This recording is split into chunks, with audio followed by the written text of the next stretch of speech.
Hi, this is a Soul Farm girl. Welcome to Anika Farm.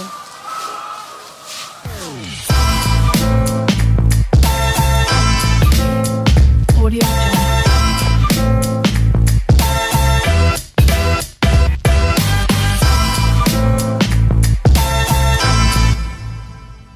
Ayan, so itong mga guild po namin dito, itong apat. Ayan, so may kukuha po ng 3 ngayon, kaya pinapaliguan din po namin.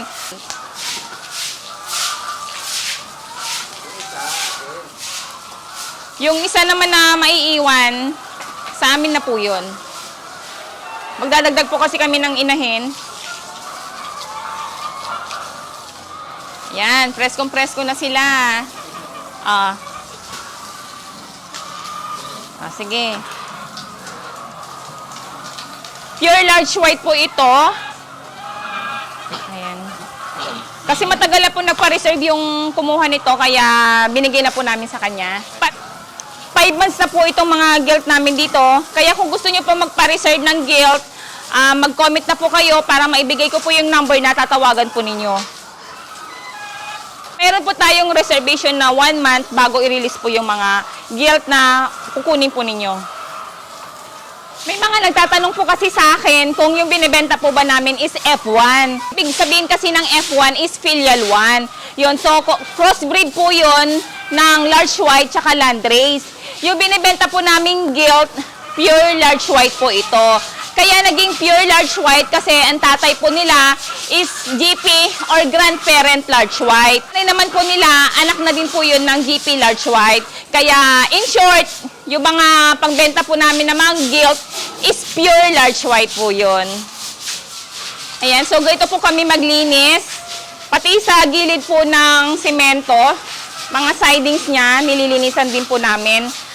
Kasi itong kulungan na to, mababakante na po ito ngayon kasi yung 3 gilt, sabi ko nga po sa inyo, kukunin na po yan ngayon at saka yung isang gilt na maiiwan, sa amin po yun, so ilalagay na rin po namin yung sa gestating area po namin.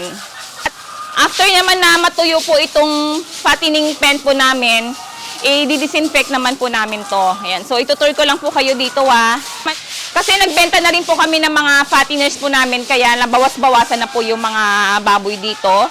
Ayan, so ito naman po, mga naiwan. Pangbenta na po ito mga end of September. Ayan, so ganun din po dito. Ayan, no, ang dudungis nila. Pasensya na po Nagpapaligo pa po kasi kami. Inuna po kasing paliguan yung mga pangbenta po namin ng mga gilts. Ayan, so dito naman po nakulungan, ayan, bakante na. Hindi pa po nalinisan kasi kahapon lang po kami nag-harvest ng mga baboy. Ayan, so dito naman may naiwan pa. Ito siguro ililipat na lang din po ito para magamit na po itong fattening pen dito dahil wala na po talaga kaming space. Ang dami na po kasi naming biik. Kaya kailangan pagsamasamahin po sila sa isang kulungan, pero siguro lalagyan na lang po namin ng divider para hindi po sila mag-away-away. Ayan. So, naglilinis pa lang po kami, Kaya madumi po yung kulungan namin dito. Hindi ko na lang muna i-video yung mga, baboy. O, dito. Ayan.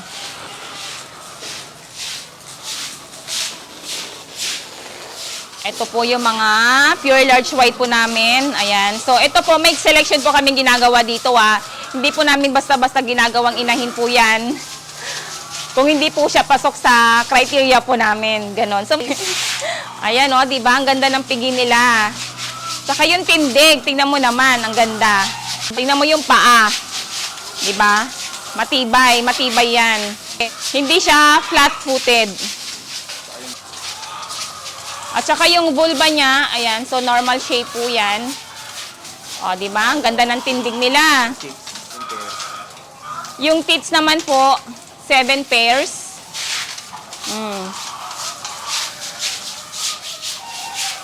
O, diba? Meron na rin pong ear tag. O, dito rin, ito. O. Panalo. O. Check po natin yan bago po natin ibigay. Para siguradong maayos po yung baboy at maganda. O, di ba? Makikita mo yung forma niya. Talagang pang-inahin po siya. Saan ba? Ito, babae. Ito naman, formang pang fattener, pang benta po ito na karne. Ayan, o. Tignan mo yung katawan niya. Mamasel, di ba? Pang meat lang po talaga yan sa palengke. O, madumi pasensya na, madumi. O, papaliguan na yan ni Virgilio.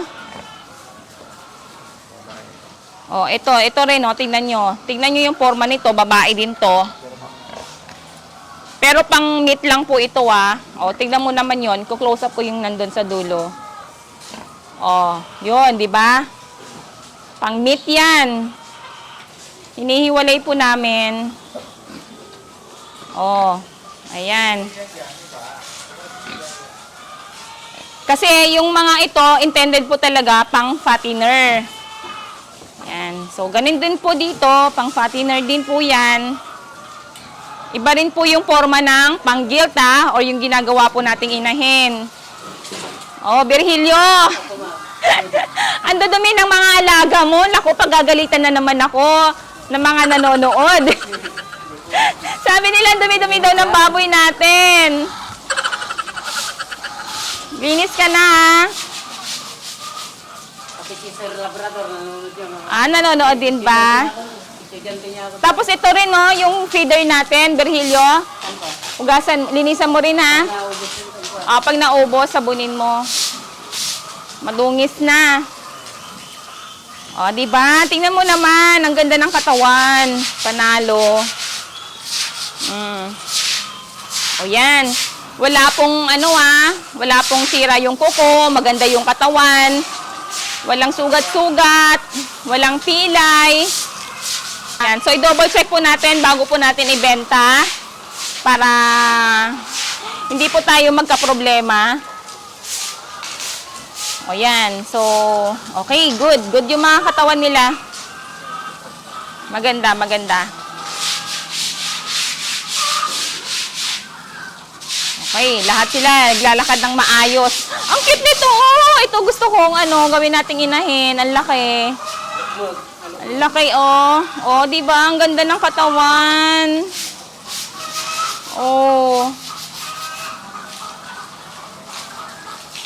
Okay, okay. Maganda.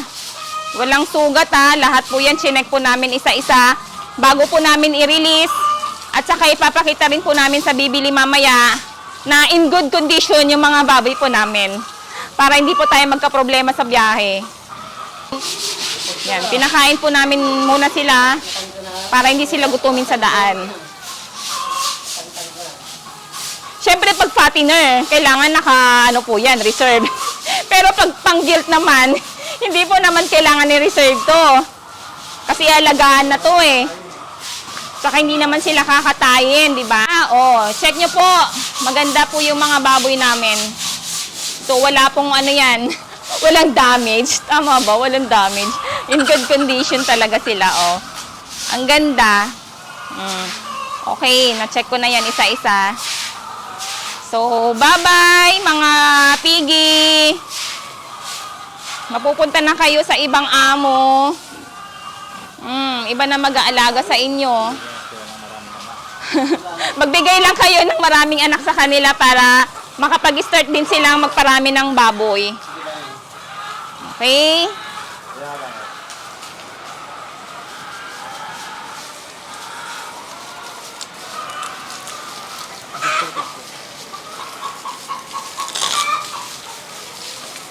Ito po yung inahin namin. Titibangin po namin yan bago po namin ilagay sa gestating area. Okay. Sige, timbang.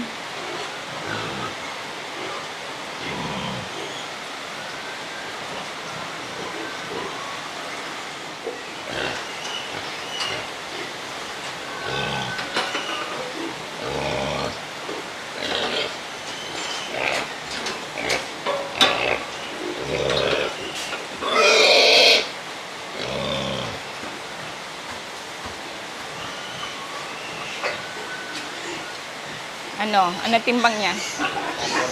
Ha? 141 less 56 pa? 56. Okay.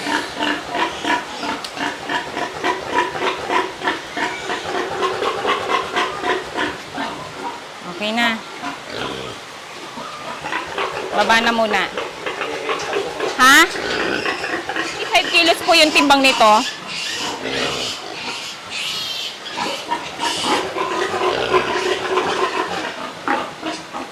Ito naman po yung AirTag na inalis po namin sa Gilt. Ayan. So, ito po, dito, may butas na siya. Ayan. Oh. So, ngayon, ang gagawin po namin, ilalagay po namin yung numbering po namin dito sa farm para dire-diretso po yun. Ayan. So, ganun po yun. Sa recording din po kasi namin yan eh. And so, dun po sa may butas na lang namin nilagay. Kaya, hindi na nasaktan si Mami Pig. Okay na yan. Go. Ilagay na po sa gestating area. So, kung gusto niyo pong bumili ng mga pang-AirTag, visit niyo po yung TikTok account ko kasi nandun po lahat yung mga binibenta po namin na ginagamit po namin dito sa farm. Yan. So, lahat po ng mga supplies nandun po, vitamins, mga gamot na pang-biik, pang mga fatteners. So, nandun po lahat. I-visit nyo lang po yung TikTok account ko, ha. Yun din po. Same pa rin, The Soul Farm Girl. And so, ito pong isang gilt po namin. Dadalhin na po namin sa gestating area. Okay, let's go na. Okay. Ay, ayun, tabi nyo muna yung yung hose.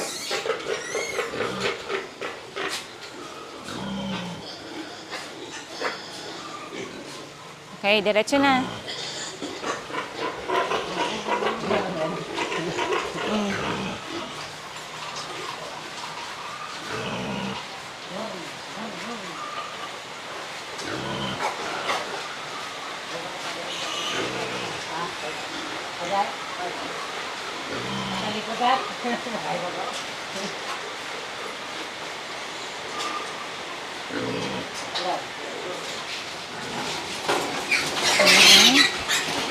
Dito na po tayo, papuntang gestating area.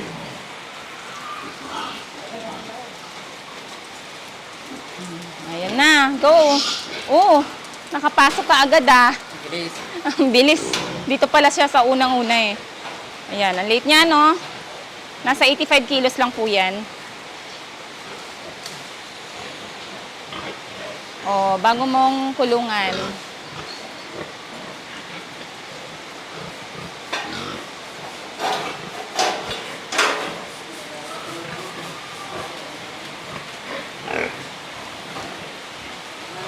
Oh, nasa 55 na po lahat yung gilt namin dito. Kaya number 55 po siya. May numbering po talaga yung mga inahin namin dito. Ayan. So, ito po. Pakita ko po sa inyo dito. Ayan. O, diba? Puno na. O. Ayan. So, then, sige, lakad tayo hanggang doon. Ito po, bakante to. Kasi may poste doon. So, siya pwede lagyan ng inahin. Ayan. So, dito naman po, nasa farrowing pen yung inahin dito kasi kapapanganak lang po. Ayan.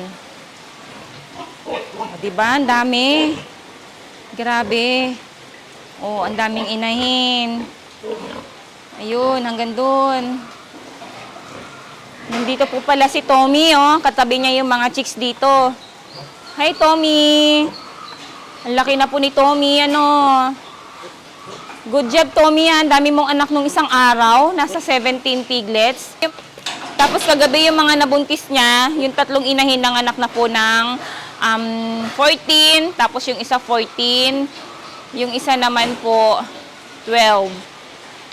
Ang pogi ni Tommy, ah. Oh. Asan yung isang barako dito? Meron po kaming isang barako dito eh. Nasaan na ba yun?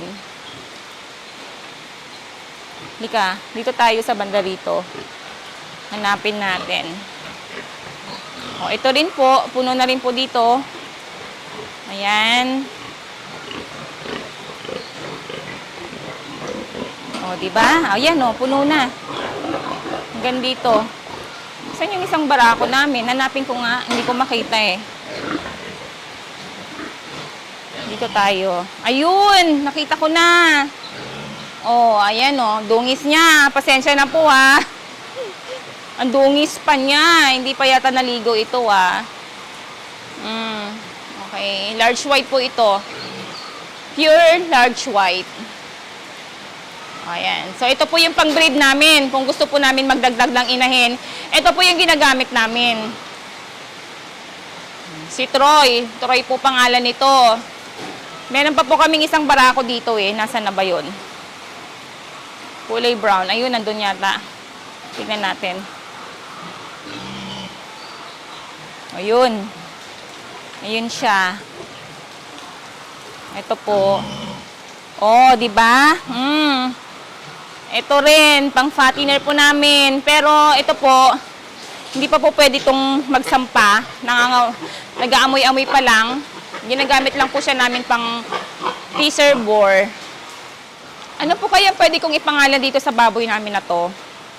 Yan, so pang fattener po namin. Kasi meron na po kaming Troy, yun po yung pang breed namin. Tapos si Tommy.